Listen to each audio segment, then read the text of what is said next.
Hi guys, कैसे हैं आप लोग? शायद कोरोना वायरस की वजह से आप लोग अपने घरों में स्वस्थ होंगे, सुरक्षित होंगे। मेरे पास टाइम था आज, तो मैंने सोचा कि हमारे कॉन्ट्रैक्टर भाई को टेंडर प्रोसेस में टेंडरिंग के बारे में वेबिनार किया जाए। तो जो हमारे नए कॉन्ट्रैक्टर भाई हैं वो नहीं जानते कि टेंडरिंग कैसे करनी है, टेंडर कैसे प्रोसेस करना है और ये टेंडरिंग क्या है। तो आज मैं आपको टेंडर के बारे में बताऊंगा, प्रोसेस के बारे में बताऊंगा और ये टेंडर की कौन कौन सी वेबसाइट है और कैसे ये टेंडर सबमिट कर सकते हैं, इसकी जानकारी दूंगा। ये फ़िलहाल मेरे बारे में है। मेरा नाम प्रशांत कटियार है और मैं एनर्जी सेक्टर में बिजनेस डेवलपमेंट टेंडरिंग में काम करता हूँ। तो मुझे लगभग 7 साल से ज़्यादा का एक्सपीरियंस है। इसके अलावा मैं वर्ल्ड बैंक से कॉन्ट्रैक्ट मैनेजमेंट और पब्लिक प्रोक्योरमेंट में सर्टिफाइड हूँ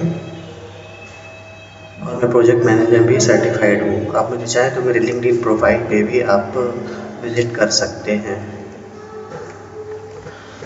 तो व्हाट इज़ टेंडर? टेंडर क्या है?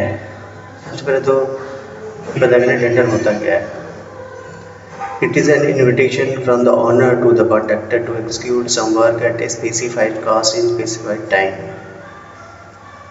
तो जो ऑनर होता है उसे एक पर्टिकुलर कॉस्ट में और पर्टिकुलर टाइम में अपना एक प्रोजेक्ट कंप्लीट करना होता है। उसके लिए वो निविदा प्रकाशित कर सकता है, एनआईटी पब्लिश करता है न्यूज पेपर्स में।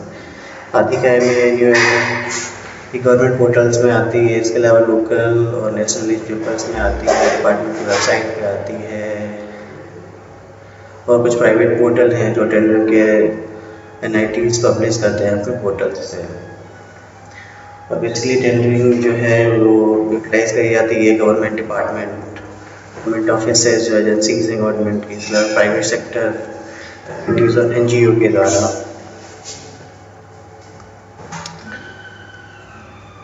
ये तो था टेंडर। अब पढ़ते हैं टेंडर कितने तरीके का होता है। तो सब बेसिकली 4 तरीके के टेंडर होते हैं। उसमें पहला होता है ओपन टेंडर।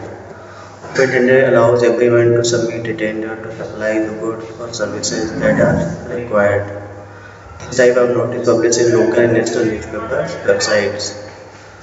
तो ओपन टेंडर होते हैं, सभी के लिए खुले होते हैं और आप देखते होंगे कि न्यूज़पेपर में, वेबसाइट पे आप लिखना सोचना पड़ते हैं, ये वही टेंडर्स हैं। Number 2, limited tender.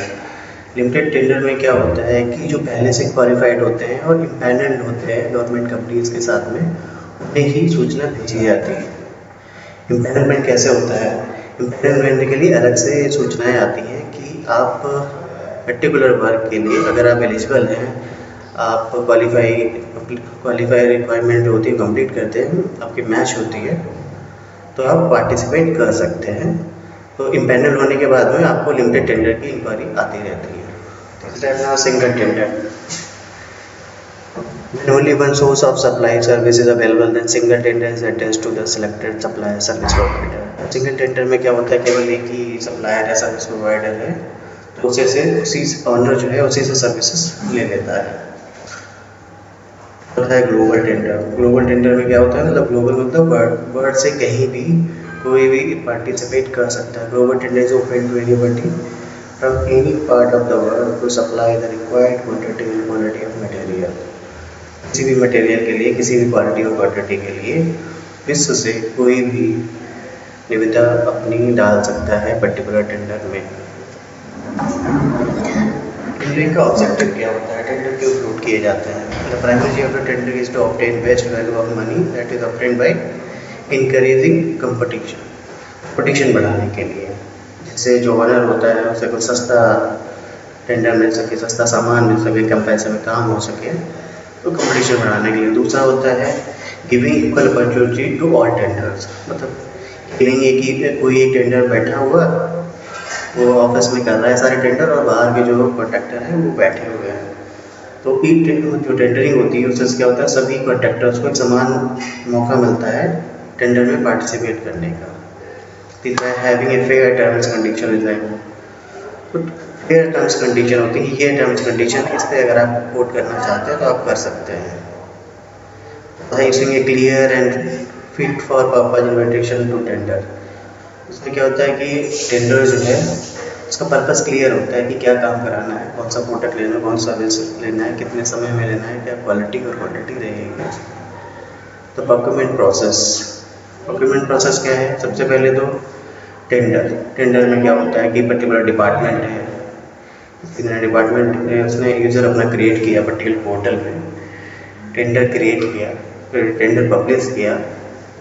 Tender publish होने के बाद कई कॉरेंडम भी आते रहते हैं समझने में। तो जब कोई कॉन्ट्रैक्टर बिडिंग करता है तो क्या करता है? सबसे पहले टेंडर को सर्च करता है, फिर टेंडर डॉक्यूमेंट डाउनलोड करता है, टेंडर डॉक्यूमेंट पढ़ता है, तो पता करता है टेंडर फी क्या है, एमडी क्या है, लास्ट डेट क्या है, कहाँ सबमिट होगा, प्री बिड कब होगी, तो करता है। फिर डॉक्यूमेंट अपलोड होते हैं, जब डॉक्यूमेंट कंप्लीट हो जाते हैं तो डॉक्यूमेंट अपलोड कर देते हैं टी टेंडरिंग पोर्टल के थ्रू। फिर उसके बाद होता है फ्रीज बिड सबमिशन। उसके बाद बिड सबमिट फ्रीज हो जाती है, रद्द हो जाती है, उसके बाद आप बिड नहीं कर सकते। उसके बाद होता है तो फिर बिड चली जाती है गवर्नमेंट डिपार्टमेंट में। फिर क्या होता है? टेक्निकल बिड बुकिंग होती है, टेक्निकल वैल्यूएशन होता है, तो क्वालिफिकेशन होती है, टेक्निकल और फाइनेंशियल क्वालिफिकेशन मैच करती है तो उसमें, नहीं तो रिजेक्ट हो जाती है कि मैच नहीं करेंगे। फिर फाइनेंशियल बिड ओपनिंग होती है, फिर उसका इवैल्यूएशन होता है कि कौन L1 L2 है और H1 है। उसके बाद जो L1 पार्टी उसे कम्युनिकेट करते हैं कि आप L1 हैं, आपको हम अवार्ड करते हैं टेंडर को। उसके बाद ई टेंडरिंग क्या है? बेसिकली ये इंटरनेट बेस्ड प्रोसेस है the complete tendering process, advertising to receiving and submitting tender related information are done online. इसमें क्या होता है? सारा प्रोसेस इंटरनेट बेस्ड होता है। इसमें क्या होता है कि आप टेंडरिंग अथॉरिटी जो टेंडर पब्लिश भी करती है, उसी से टेंडर लेती भी है, इवेलुएट भी करती है ऑनलाइन। उसमें बेनिफिट्स भी होते हैं ई टेंडरिंग के, कॉस्ट सेविंग होता है, कई सारे पेपर हार्ड कॉपी सबमिट नहीं करने होते हैं, एक स्ट्रक्चर ट्रांसपेरेंट प्रोसेस होता है कि कोई भी ट्रांसपेरेंट प्रोसेस होता है, कोई भी जुगाड़ नहीं होता है। It's a more productive bid evaluation में क्या होता है कि ऑनलाइन बिड डाउनलोड होती है, इवैल्यूएट होती है, उसके पैरामीटर सेट होते हैं और फिर उसका की स्टार्टर पर डिजिटल ट्रांसफॉर्मेशन। तो क्या होता है कि डिजिटल इंडिया जो चल रहा है उसके अकॉर्डिंग जो है सारी ट्रांसफॉर्मेशन होता है, प्रोसेस ऑनलाइन होता है और सिक्योरिटी और सेफ्टी होती है डेटा की। बेनिफिट्स क्या है? ई टेंडर बेनिफिट क्या है? फ्यूअर कंस्ट्रेंट और लोकेशन में क्या है कि किसी भी लोकेशन से कहीं का भी कोई भी कॉन्ट्रैक्टर टेंडर को देख सकता है। Less time and resource spend looking for contractors. इसमें क्या होता है? बहुत ज़्यादा समय नहीं लगता है। आप ई टेंडर को डाउनलोड करते हैं, पढ़ते हैं, डॉक्यूमेंट रेडी करते हैं, अपलोड कर देते हैं, तो इसमें ज़्यादा टाइम कंज्यूमिंग वर्क नहीं है। टेंडर मैक्सिमम 20 डेज में पब्लिश होके सबमिट हो सकता है। तीसरा है guided online completion. Online completion में क्या होता है कि अब आपको सब बताते हैं कि कैसे अपलोड करना है, कुछ चीज़ मिस तो नहीं हो रही है, अगर मिस हो रही तो इंडिकेट करता है ऐप को, ये आपने अपलोड नहीं किया है। तो प्रोसेस पूरा मैनर में आपको बताते हैं कि कैसे अपलोड करना है। Increase certainty. E-tendering help to foster peace of mind.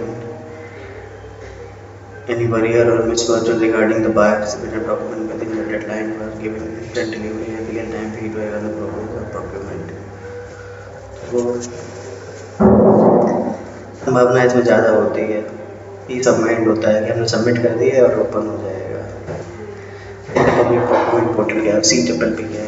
इसमें क्या होता है? NIC के द्वारा बनाया गया एक पोर्टल है, इसमें ministry of electronic information technology भी इन्वॉल्व है, मिनिस्ट्री ऑफ फाइनेंस भी इन्वॉल्व होती है, जो पर्टिकुलर सेंट्रल गवर्नमेंट के लिए प्रोडक्ट और सर्विस प्रोक्योर करती है। The primary activity of the portal is to provide single point access to the information on the procurement made across various ministries of the in the line department. तो इस particular project जो portal है उसका एक objective की single point access है। आप किसी भी डिपार्टमेंट में कोई भी टेंडर एक्सेस कर सकते हैं। यहाँ पे इसका नीचे URL दिया हुआ है https://eprocure.gov.in। यहाँ से आप टेंडर सारे देख सकते हैं, सेंट्रल गवर्नमेंट डिपार्टमेंट के, ऐसा आपको लोगो भी दिखेगा वहाँ पर। स्टेट प्रोक्योरमेंट की वेबसाइट होती है, ये भी NIC के द्वारा डेवलप होती है, ये आपकी उत्तर प्रदेश के लिए है, eTender.ep.nlc.in, मेघालय की है, governmentprocurement.delhi.gov.in, उत्तराखंड की है ukTenders.gov.in, बिहार की tender.bih.nlc.in, हरियाणा की है etender.hry.nlc.in। यहाँ से आप स्टेट लेवल के टेंडर देख सकते हैं, सर्च कर सकते हैं, अपलोड कर सकते हैं। Thank you so much.